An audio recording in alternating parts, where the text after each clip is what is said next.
Rally పెద్దగా చేస్తే ఈ పెట్టుబడిదారులు, ఈ కార్పొరేట్ శక్తులు, ఈ పాలక వర్గాలు కూడా మనం చూసి భయపడాలి ఈ పారిశ్రామికతలు. కాబట్టి మీరు అందరూ మొత్తం ఈ కార్మికులందరూ కూడా మొత్తం అందరూ ర్యాలీగా ఉండాలి. 2 లైన్ల దగ్గరగా రావాలి. కాంగ్రెస్ మొత్తం గుంపులే కాదు.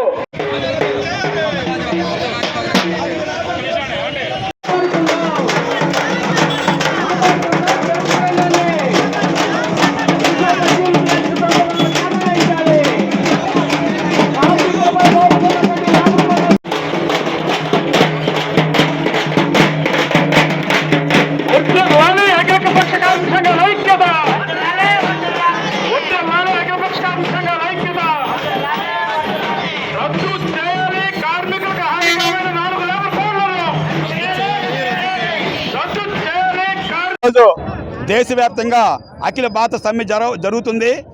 ఈ సమ్మెలో మొత్తం కార్మిక వర్గం గాజువాకలో ఆటోనగర్ కార్మికులు, ముఠా కార్మికులు, బిల్డింగ్ కార్మికులు, తోపుడుపల్లి కార్మికులు, అలాగే మున్సిపల్ కార్మికులు కూడా పాల్గొంటున్నారు. ముఖ్యంగా ఈ సమ్మె దేనికి చేస్తున్నామంటే ఈరోజు 4 కోట్లు ఈ ప్రభుత్వం పార్లమెంట్లో బిల్లు పెట్టింది.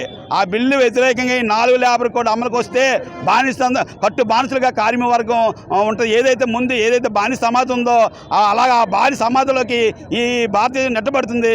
కాబట్టి ఈ 4 కోట్లు రద్దు చేయాలని, అదేవిధంగా ఈరోజు ఏదైతే రైతు గిట్టుబాటు ధరలు ఇవ్వకుండా కార్పొరేట్ వ్యక్తులకి ఈరోజు ఉడికించేస్తుంది. కాబట్టి ఈరోజు గాజువాకలో మోరు కానీ, డీమార్ట్ కానీ, వాల్మార్ట్ కానీ వచ్చే సమస్యల వల్ల మొత్తం చిన్న వ్యాపారస్తులు అందరూ కూడా రోడ్లు పాలయ్యారు. వ్యాపారాలు లేవు.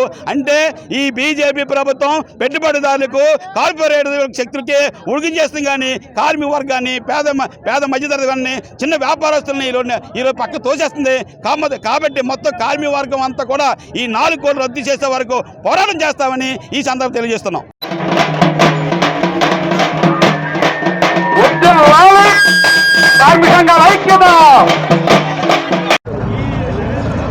దేశంలో ఎన్డీఏ ప్రభుత్వం ఏర్పాటు అయిన తర్వాత అన్ని వర్గాలు, రైతాంగం కానీ, యువకులు కానీ, శ్రామికులు కానీ, మహిళలు కానీ, దళితులు కానీ, సామాన్య ప్రజానీకం అన్ని రకాలుగా కూడా ఇబ్బందులు పడుతున్నారు.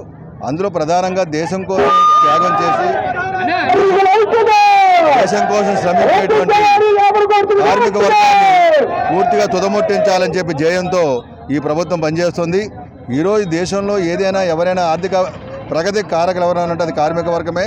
కార్మిక వర్గం తమ కష్టించిన దాంట్లో 1/3 వంతు వీరు ప్రభుత్వానికి వివిధ పన్నుల రూపంలో చెల్లిస్తున్నారు. ఇన్కమ్ ట్యాక్స్ రూపంలో కానివ్వండి, జీఎస్టీ రూపంలో కానివ్వండి, వివిధ రకాల పన్నులు చేసి ఈ యొక్క దేశానికి ఆర్థికంగా బలోపేతం చేయడం కాకుండా ఆ యొక్క ట్యాక్సుల ద్వారా ఈరోజు బ్యూరోక్రాట్స్ కానీ లేదా ప్రజాప్రతినిధులు కానీ వీరికి కార్మిక వర్గం ఇచ్చేటువంటి డబ్బుల ద్వారా వారు అనేక రకాలుగా ఫెసిలిటీస్ పొంది కార్మిక వర్గాన్ని మోసం చేయాలని చెప్పే ఆలోచనతో కేంద్ర ప్రభుత్వం చట్టాలు చేయడం, అందులో ప్రధానంగా గతంలో సాధించినటువంటి 29 చట్టాలను 4 లేబర్ కోడ్లుగా తీసుకొచ్చి కార్మిక వర్గం మెడలను కోసేయాలని చెప్పేటువంటిది ఒక దుర్బుద్ధితో కేంద్ర ప్రభుత్వం వ్యవహరిస్తుంది.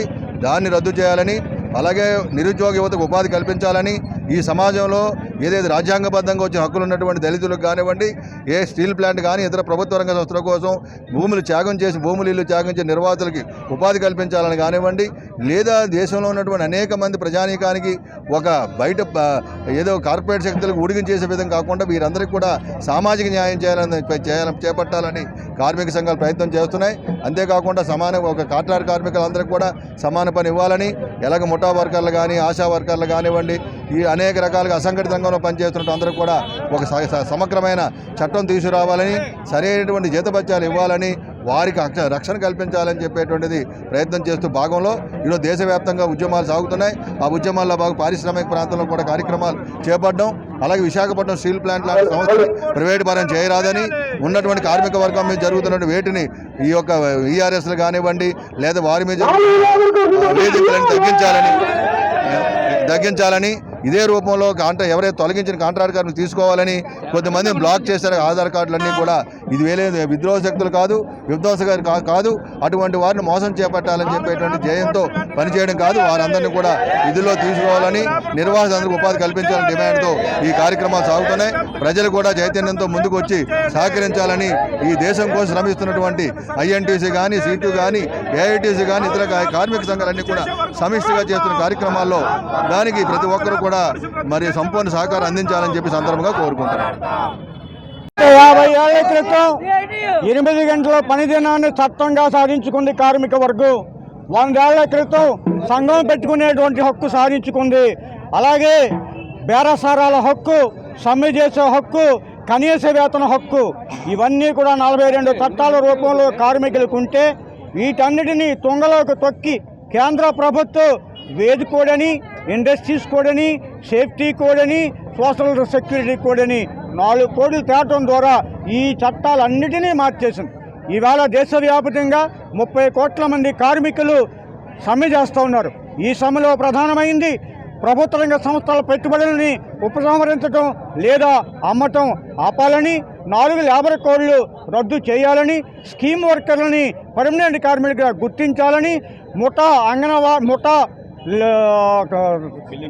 బిల్లింగ్ కార్మికులకి సంక్షేమ పథకాలు అమలు చేయాలని, రైతులకి గిట్టుబాటు ధర కల్పించాలనేటువంటి డిమాండ్తో ఇవాళ కార్మికులే కాదు, రైతులు, వ్యవసాయ కూలీలు, అసంఘటిత కార్మికులు, ప్రభుత్వ రంగ కార్మికులు అందరూ కూడా మొత్తం 30 కోట్ల మంది ఈ భారతదేశంలో నేడు సమ్మె విజయవంతం కాబోతూ ఉంది.